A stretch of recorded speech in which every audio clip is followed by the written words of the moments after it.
Welcome to the Breaking Ground episode 3. Today, I'm really excited to announce that we have Julia Potter, director of the Geotechnical kind of Center of department Excellence. at the University of Arizona, mining and minerals, so many words.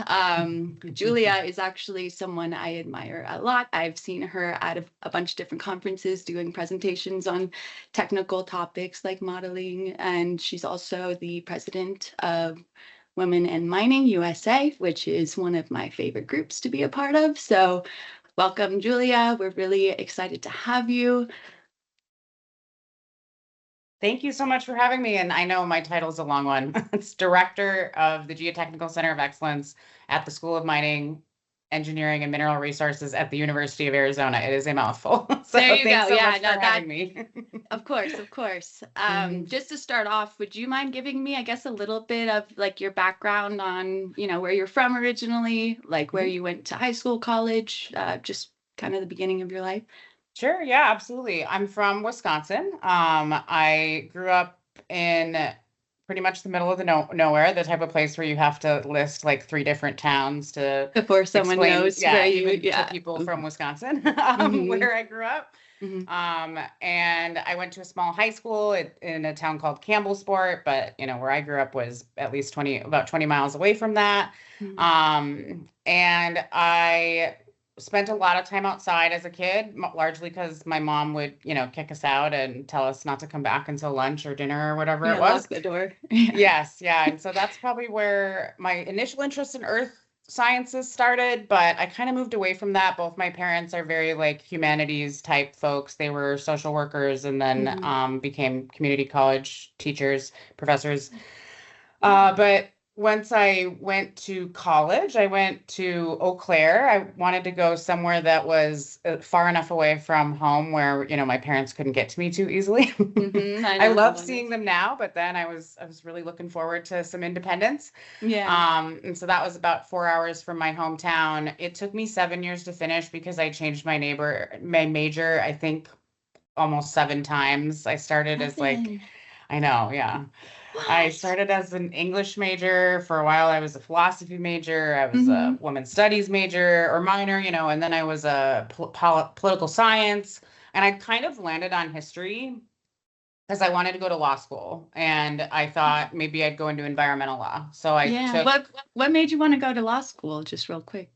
my parents were both, they taught at a community college. My dad was president of his union. They are both pretty just engaged in their community and the world and really interested in like local government and things like that. And so I think I liked the idea of somehow serving the community in a way. And Mhm. that seemed like a really obvious path to getting into some sort of position where I could help. When you're young, you're idealistic, like save the world as some sort of Yeah. environmental lawyer. Maybe I saw Yeah. Aaron Brockovich and got inspired. I'm not sure, but Uh-huh. Yeah.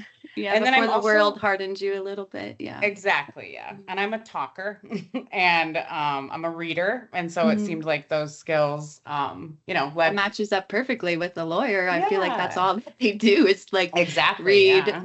the case studies and then kind of have to defend them. And you are a great presenter and public speaker, so I could totally see that as like an option for you. So what swayed you away from that to go more the geology route then?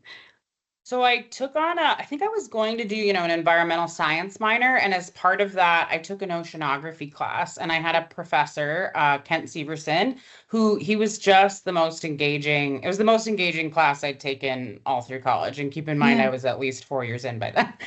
That's saying something. Yes, yeah. And so again, I just never thought of myself as like a science and math person. So it just hadn't occurred to me to make that a priority. It was kind of a means to an end to get a degree and work in a space that I wanted to work in. But then he suggested me for an internship, mapping in Montana, for the following summer, which led me to take a geology course to prepare me for that. And then I just kind of fell in Like love with geomapping, geology. like Yeah, exactly. Yeah. contacts and all that. Yes, Yeah. exactly. More as like an Hmm. assistant at the time Hmm. because I didn't have a background, but That's a lot to throw someone out to do that. Yeah, if they yeah, haven't done yeah, it they were before. kind of desperate. They had somebody lined up, like a more advanced geology student that had gotten a internship, I think actually at the Morenci mine, funny enough, even though I was in Wisconsin. Ooh, And that's so a he cool couldn't do place to it, and he be. was like, "Well, I have this good student; she could at least like help." Yeah. So that's what started your track kind of that way. Yeah, exactly. And so then I ended up just kind of falling in love with geology and switching my major to that. I remember telling my parents, and they were like, "What? You're in your fourth year and you're gonna switch from." Again, yeah. Yeah, yeah. So I ended up being there for, I think it was 6.5 years before I graduated. But I got to do such cool things. That internship turned into some field mapping jobs with the Montana Bureau of Mines and then the British Oh, Columbia Geological Survey. I lived on a boat for part of 2 summers mapping the coast of British Columbia. And like, at from a that time, boat? yeah, Like like on a boat with a bunch of other geologists, we were mapping, what?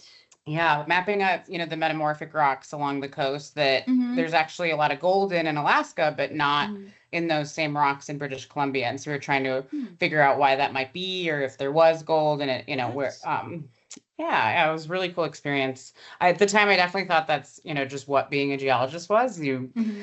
I But you learned got like very, the coolest experiences yes, first, and exactly. then I you're didn't like, realize then like they how send unique you it to was. like somewhere boring, and then you realize that you had a very cool opportunity kind A of to start hundred off. percent. I Yeah. know how that is. Yeah. Yes, I bet. Yeah, yeah. Got to do some cool helicopter work and stuff like that too. Yeah, And exactly. I was gonna say that was like my first drilling job was a helicopter job that ended up being untouchable after that because it's like, well, I didn't get to go in a helicopter on any of my mhm. other jobs. So to start off with that, you get this really kind of like high expectation. But I still think with geology, even if you're in Pueblo, Colorado, even if you're, in the most boring places, I still think it beats being in the office and kind of getting to 100%. the outside. So you went with geology and then you ended up going back to get your master's. Did you kind of work in the industry uh, Yes. in between then?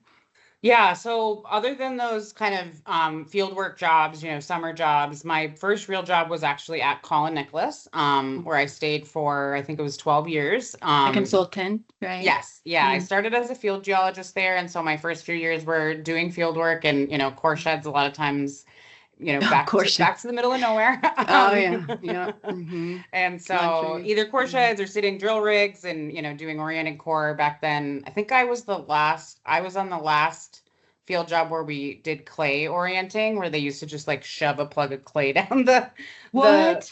drill hole to, match up the fracture and orient the core. We have like way I have never heard of easier that. ways of, I know.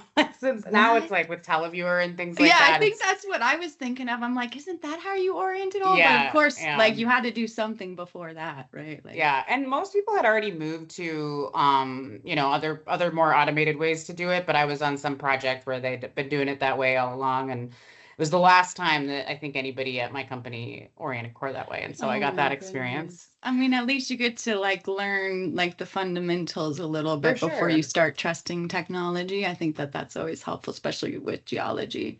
Um, so yeah, so what made you kind of move from consulting to going back to getting like your master's? Was it just because you missed academia or? No, I wouldn't say that. I would say so. I was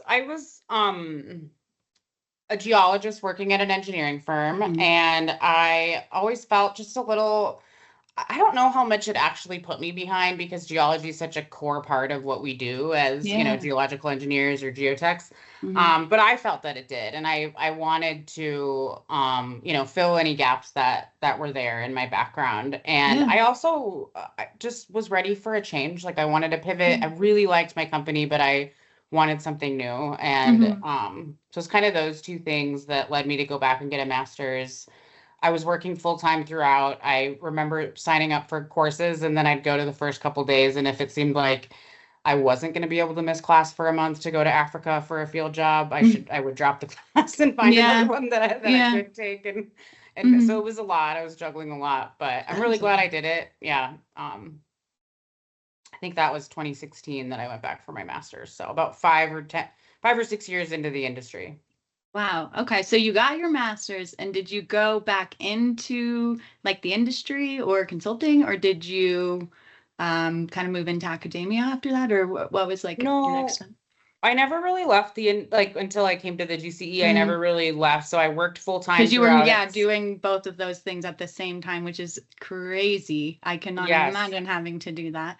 Yeah, it was a busy time. And then I finished my master's, I think, in 2019. Yeah, Mm, December 2019. And then, 2020 hit. And so I COVID. was still, yeah, I was still with CNI for several years after Hmm. after I finished my master's and still in Hmm. industry. So I went to the University of Arizona for my master's and really appreciated the classes that allowed me to, still be a working professional. Yeah. I think that's unique, and I was really grateful for that. So, yeah, or I couldn't have Yeah. done it otherwise.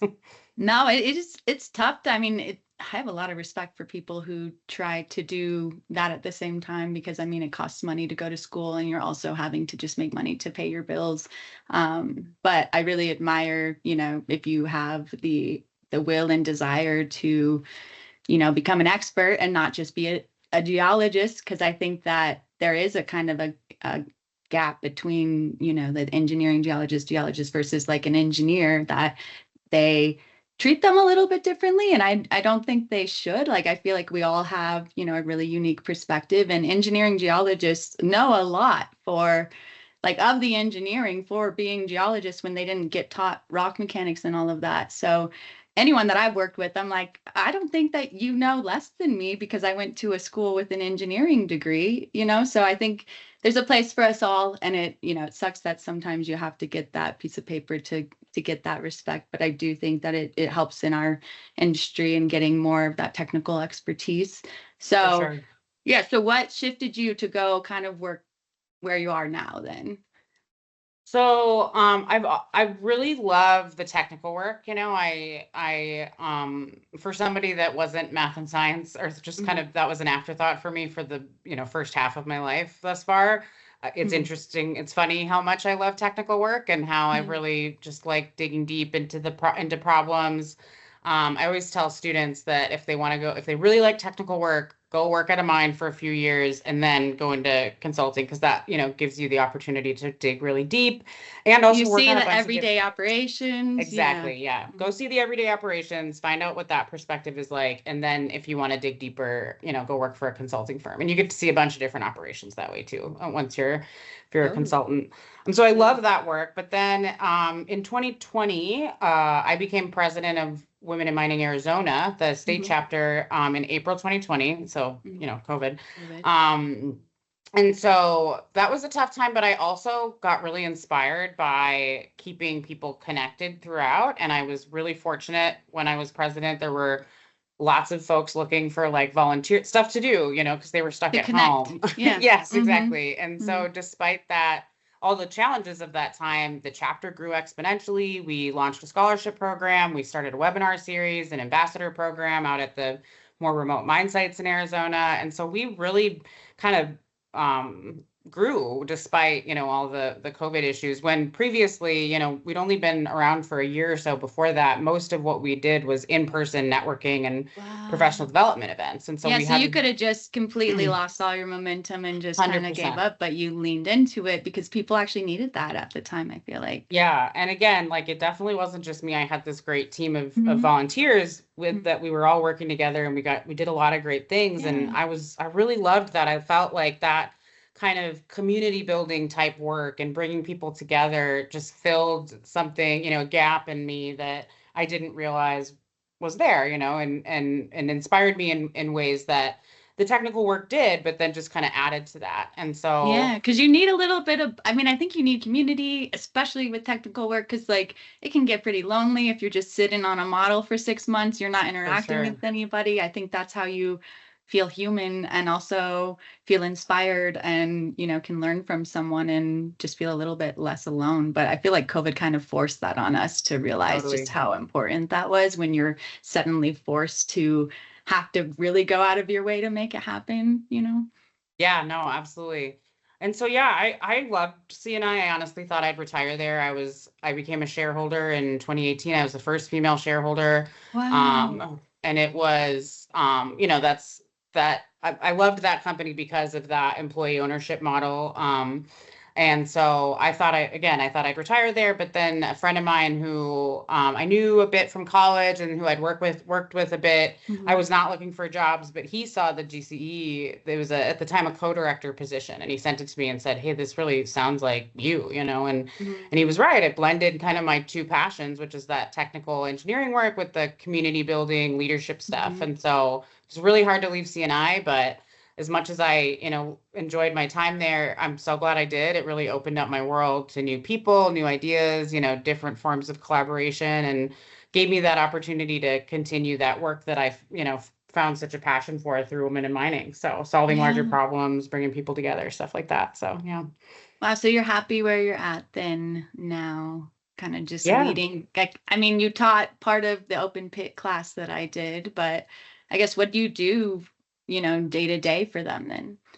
That's a great question. So the GCE, the Geotechnical Center of Excellence, we call it GCE because again, it's a mouthful. We are industry funded. So we are, the vast majority of our revenue comes from mining companies, consultants, technology providers funding our work as members. We're a membership organization. And so our biggest goal is to produce industry aligned research and professional development, and then also outreach, other, you know, conferences, things like that, where we can bring folks together to share ideas and kind of advance the industry as a whole and help prepare the next generation of mining professionals. And so the research that we do is all kind of guided by the mining companies. All make up our board members, the folks that are at the higher level of membership, have a direct decision-making power in what research projects we pursue and what professional development topics we tackle. And so we've got industry advisors on everything that we do. Our research is very, you know, engaged with industry.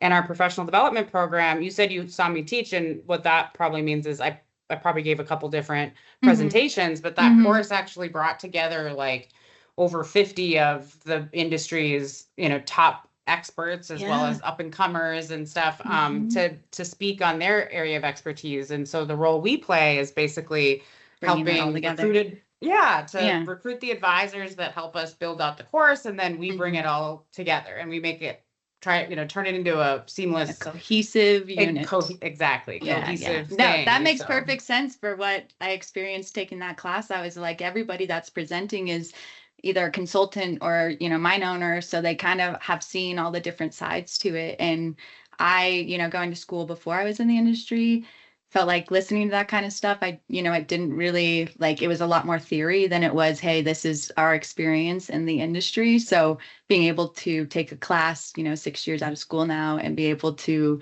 learn so much from people that have experienced the industry themselves, not just teaching theory, because I think theory is great, but especially in what we do, to be able to just see case studies and, you know, see real life kind of scenarios, it really taught me way more than I ever probably learned in school, just because I had the context to kind of actually understand it and worked in the industry, even if mining is still relatively newer to me, like having the geo background where I've logged and I've done modeling, kinematic analyses, like being plugged into mining, I felt like it was like an easy kind of transition, especially with how you guys set up the course and how cohesive and just helpful it was. I think it was really well done. And like, I wish I could go back and learn my whole degree that way again, I think. But I think that's really awesome that you kind of found a place that you can give back in a way, but also be very technical, and then also still have to be a people's person,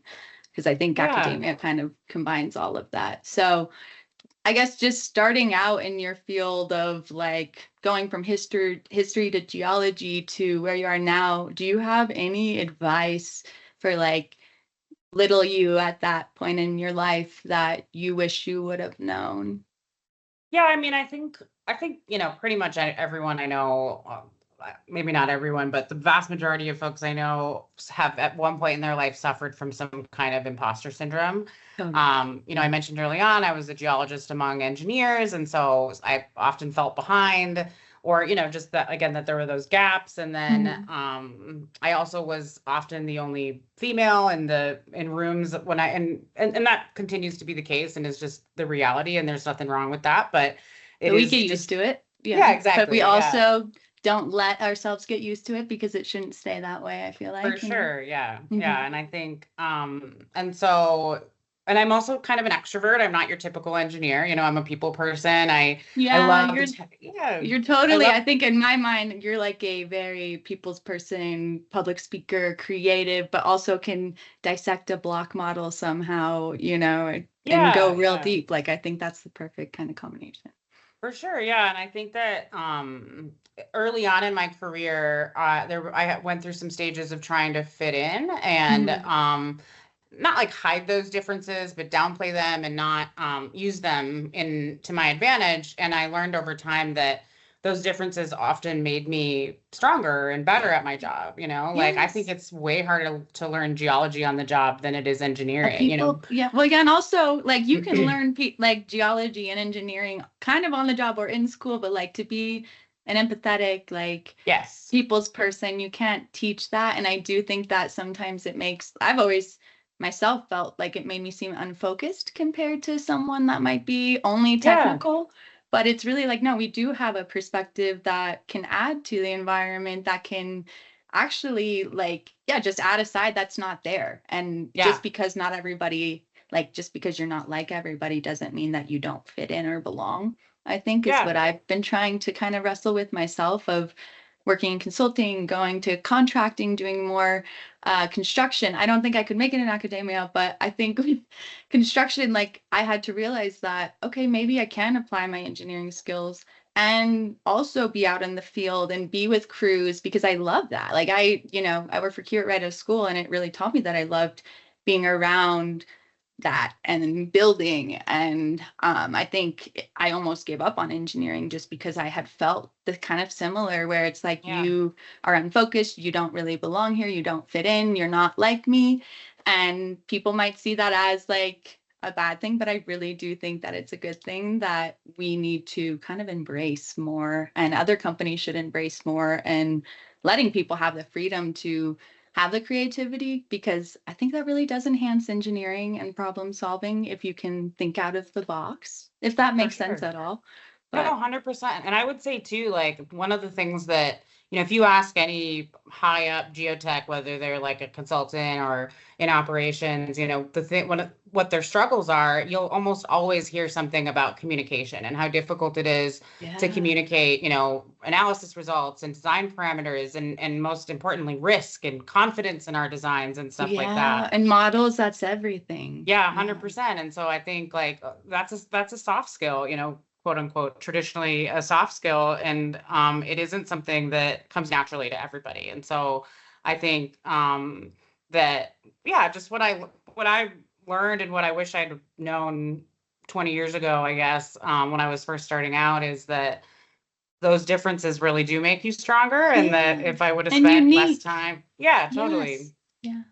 I do want to correct one thing you said, and you said you didn't think that you could make it in academia. I feel like academia needs folks like you. Like we need all kinds. And so I would say don't. Well, just kind of like what I was saying, where it's like, no, you do need, maybe somebody who's not as focused, but still I can problem solve. I can, solve an equation if I need to, but it's like I do need the people side of it. So thank you for saying that. Because I need the technical people too. Like there's no doubt that folks that are introverted technical folks, there is a huge place for them, like those people are just as important. But I would say that folks like yourself, communicating engineering things and technical concepts is not an easy thing to do. And so somebody that gets both sides of that, I think is absolutely somebody that would thrive really in any environment, whether it's academia or elsewhere. Well, thanks for changing my mind a little bit. I think it's also good for the world to know that that's an option, because I get scared of it just because of the GPA I had in school, where I'm like, well, if my GPA is too low, would they even want me? But back then I was, I had bad ADHD. I wasn't medicated, so I'm not holding that against myself. We're similar there. I would say before I found geology, I think my GPA was like, I don't even remember, but it was low. And then once I found geology, I just was so inspired and just excited It about it that I helps. think, I had a really high GPA in my major or Mm-hmm. whatever, but Yeah. after I switched, but I had undiagnosed ADD for a long time and got Mm-hmm. medicated in my mid-20s, I think. And Same yeah, that here. just, yeah. And Same. so it Mm-hmm. was a game changer for me. And it also just made school so much less stressful when I went back for my Yeah, master's. It's because you can amazing. focus. You don't have to Totally. teach yourself everything the day before. I don't know if that's what Yeah, you did. yeah. It's what I did, 100%. but Or like mm-hmm. I can't focus in class, but then I'm watching YouTube videos on how to Mm-hmm. learn calculus because I'm so Exactly. just I just can't pay Exactly. attention to a That's what I'm teacher saying. sitting. You go back, Yeah. you teach yourself. Yeah. So I think we are similar in that way, and Yeah, interesting how we've kind of ended up in the field that we are now. But for sure. what made you want to get kind of more involved in women in mining? Just kind of switching over to that. Yeah, no, that's a great question. Again, I was the only female.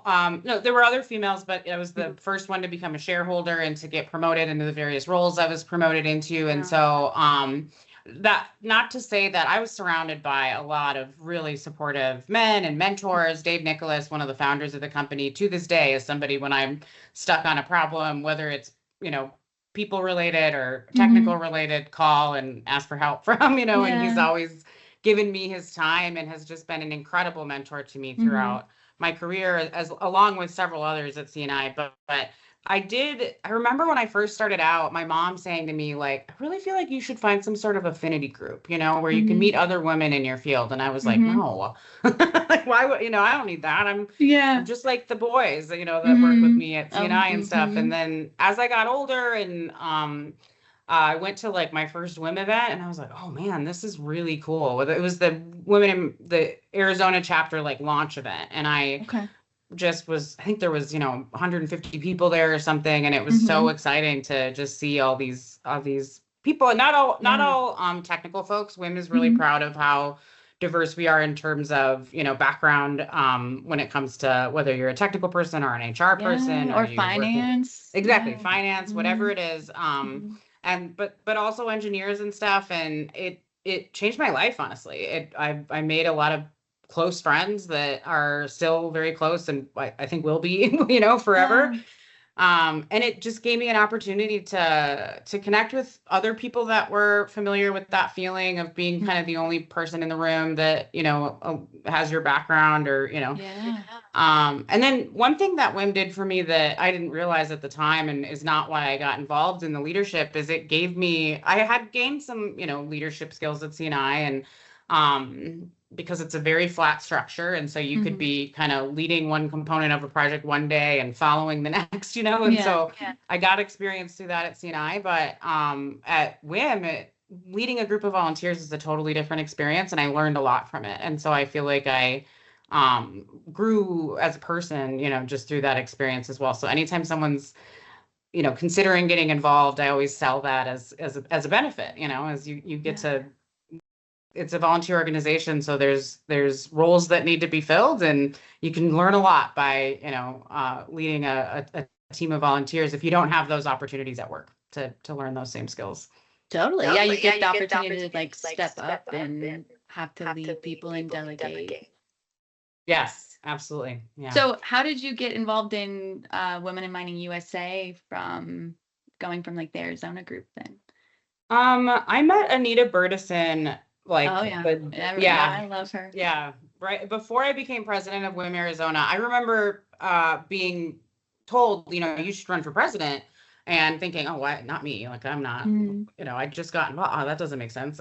But the chapter had just formed, and so I don't know Mm-hmm. why I thought that didn't make sense. But and then I had dinner with Anita, because she'd come down to Tucson for a speaking event, and I shared with her my kind of insecurities around that, and she really encouraged me to get involved with Arizona. And so I've known her since then, and she kind of saw what the Arizona chapter and my team was able to do during that time. And when it was getting towards the end of my Arizona chapter Mm-hmm. presidency, approached me about taking on the vice president role at the national level because of the what she'd seen, what we were able to do in Arizona. And so that Yeah. I became vice president of WIM USA in April 2022, and then Mhm. served in that role for 3 years until this past April, when I took on the role of president of WIM USA.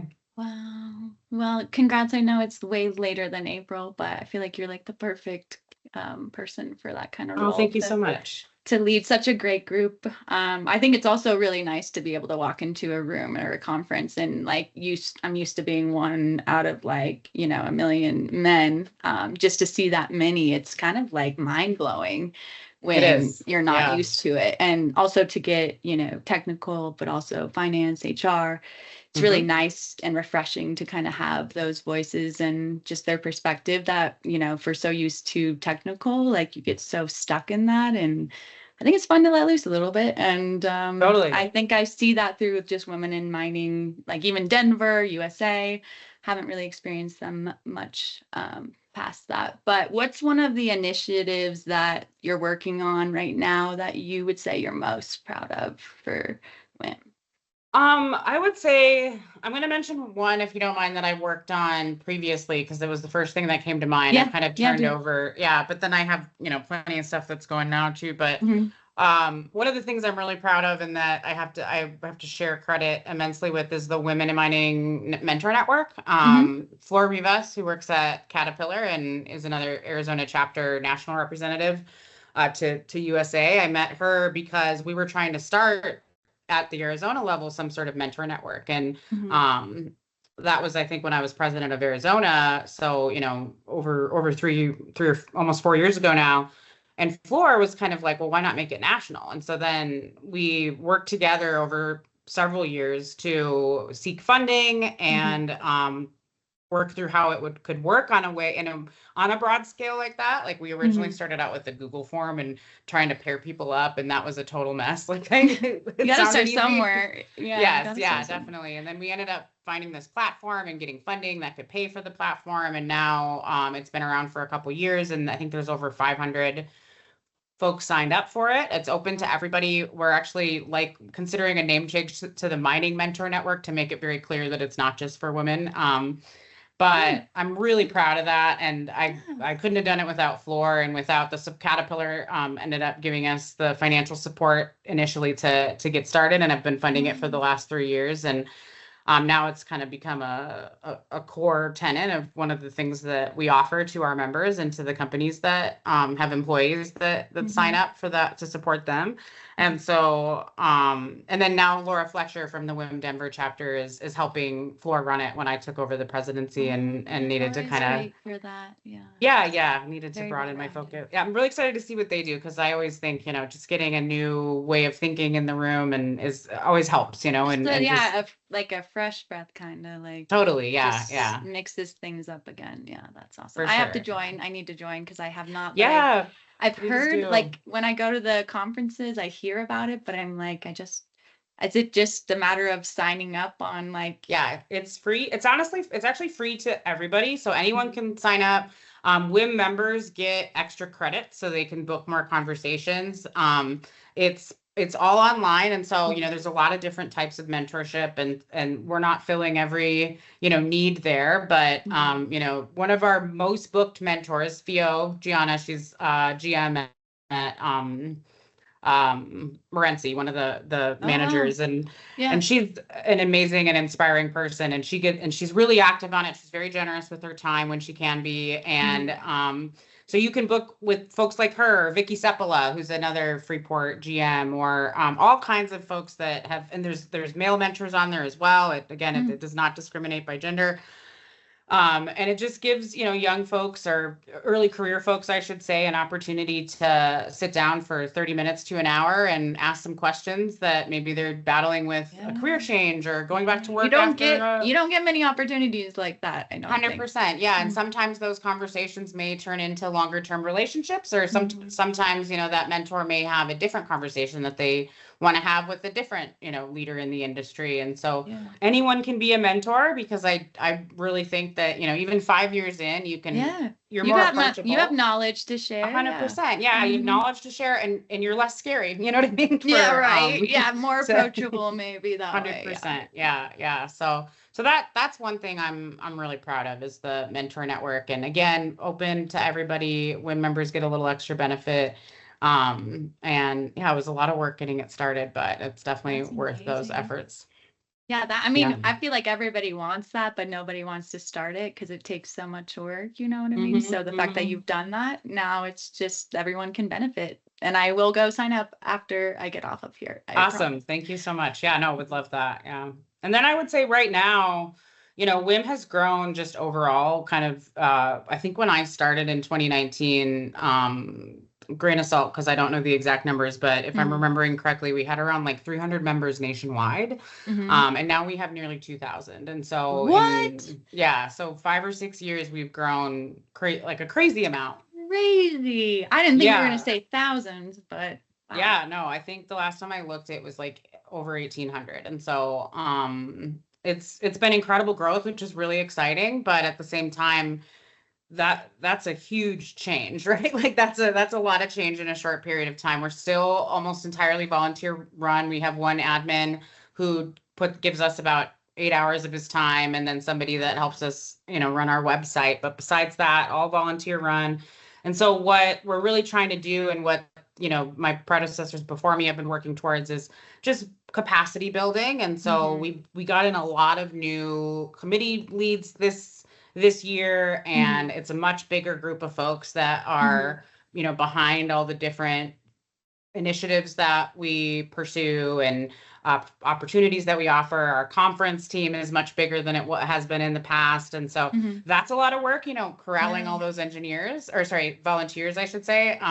They're not all engineers by any means. It takes all kinds, right? Yeah, yeah, yeah. Um, but it's so far so worth it. It's really exciting to see what's the things that are happening at all levels. Our partnership program is getting really more organized. Our conference every year, I want to be a bit better than the last. I don't know how you And top. I mean, even the last one I was at, I'm like, you have nice dancers, good food, like entertainment. I think it's like the full experience, but that just makes me want to go to the next one too, because I'm like, Yeah, good. Yeah, yeah. I'm excited to hear it. The USA, it used to, it still is going to travel, but Mhm. it would kind of get, the chapter that it would travel to every year was mostly responsible for the planning, which was Mhm. great. But then Mhm. we didn't, USA has taken a leadership role in organizing, so that we Mhm. can offer a more consistent experience, and keep prices relatively consistent from Yeah. year to year, and keep Not the have it just be structure. so like specific to the city that it ends up being in because Exactly, yeah. yeah. Which some of that is great, but then also everybody's like relearning how to run a conference every year. And so we're trying to Because it's keep some of different. that. Yeah. Exactly. And Mhm. we'll still, this year it's in Tucson. We've decided to come back to Tucson every other year to Mhm.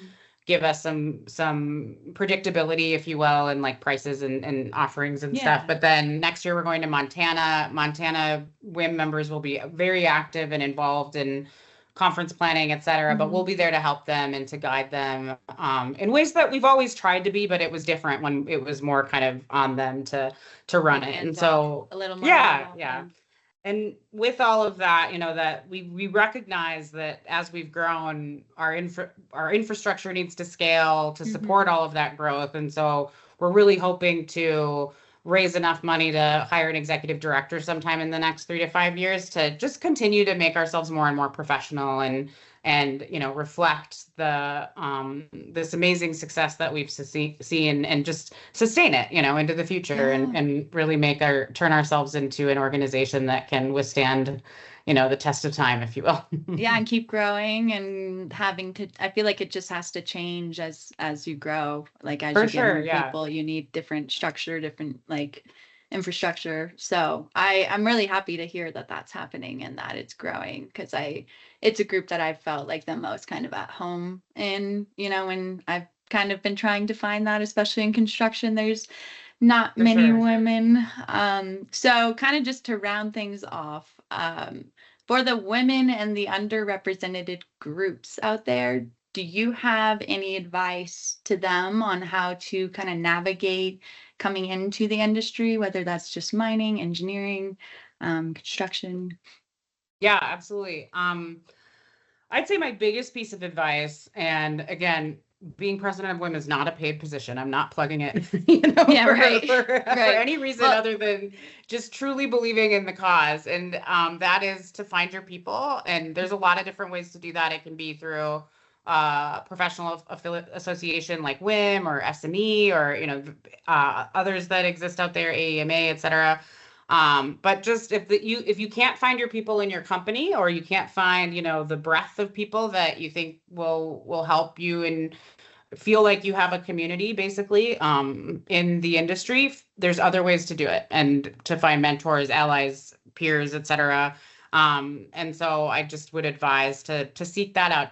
Don't be the me wrinkling my nose at my mother suggesting I join an affiliation group, and it Even doesn't though have she to be was that. right. Yeah, 100%. Yeah, Like just yeah. get out there and find folks that, will continue to support you. Sometimes the best mentors are from outside your company because they don't have a vested interest in you sticking around, and they can offer a different Yeah, they're far perspective. removed from that, so they really just want to help you grow because, Exactly. yeah. Yeah. Yeah. And then I'd also say don't be afraid to ask for what you want. I think that there's always balance to that, but at the Mhm. same time, that kind of comes back to that celebrating your differences a little bit, and if you need to work a little bit differently, if you've got ADHD like me and Hannah, don't be I afraid to guess. ask. Yeah, to ask for things you might need.